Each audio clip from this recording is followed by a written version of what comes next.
Assalamualaikum warahmatullahi wabarakatuh. Selamat datang kembali ya di channel Cerita Anak. Di channel ini saya membahas tentang cerita anak dalam bentuk ilustrasi bergambar. Tunggu apa lagi? Ayo kita mulai ceritanya. Suatu hari di sebuah desa yang terletak di kaki gunung, tinggallah seorang anak yang bernama Budi. Budi adalah seorang anak yang suka penasaran dan suka berpetualang. Ia selalu mendengar cerita tentang gunung besar di desanya yang katanya sangat indah di puncaknya. Banyak orang mengatakan bahwa hanya orang yang berani dan gigih yang bisa sampai ke puncak gunung tersebut. Suatu pagi, Budi memutuskan untuk mencoba mendaki gunung itu. Aku ingin melihat pemandangan dari puncak gunung, kata Budi dengan tekad. Ia mempersiapkan bekal dan peralatan pendakian sederhana, seperti air, makanan ringan, dan jaket hangat. Sesampainya di kaki gunung, Budi melihat jalur pendakian yang curam dan penuh tantangan. Namun ia tidak gentar. Aku pasti bisa, pikirnya. Ia mulai mendaki langkah demi langkah. Semakin tinggi ia mendaki, semakin terasa berat badan dan terasa lelah. Beberapa kali ia berhenti untuk beristirahat, tapi ia tidak menyerah. Di tengah perjalanan, Budi bertemu dengan seorang kakek yang sedang turun gunung. Kakek itu melihat Budi dan berkata,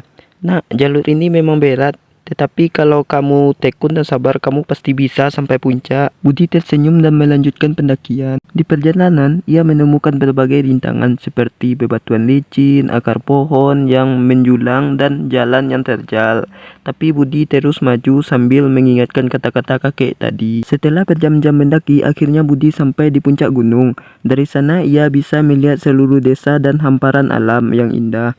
Matahari terbenam dengan warna keemasan yang menakjubkan Budi. Ia berhasil mencapai puncak yang selama ini hanya ia impikan. Dengan hati yang penuh kepuasan, Budi kembali ke desa dengan cerita petualangannya. Semua orang di desanya memuji keberaniannya, dan Budi belajar satu hal penting, bahwa dengan tekad, kesabaran, dan kerja keras tidak ada yang tidak mungkin. Sejak hari itu Budi menjadi inspirasi bagi anak-anak lain di desanya, mengajarkan mereka bahwa dengan semangat segala rintangan bisa dihadapi, dan setiap perjalanannya yang dimulai dengan tekad pasti akan membuahkan hasil yang luar biasa. Sejak itu Budi menjadi inspirasi bagi anak-anak lain di desanya, mengajarkan mereka bahwa dengan semangat segala rintangan bisa dihadapi, dan setiap perjalanan yang dimulai dengan tekad pasti akan membuahkan hasil yang luar biasa. Tamat. Bagi teman-teman yang suka dengan cerita dari saya, silahkan klik tombol subscribe-nya supaya tidak ketinggalan cerita terbaru dari kami. Terima kasih.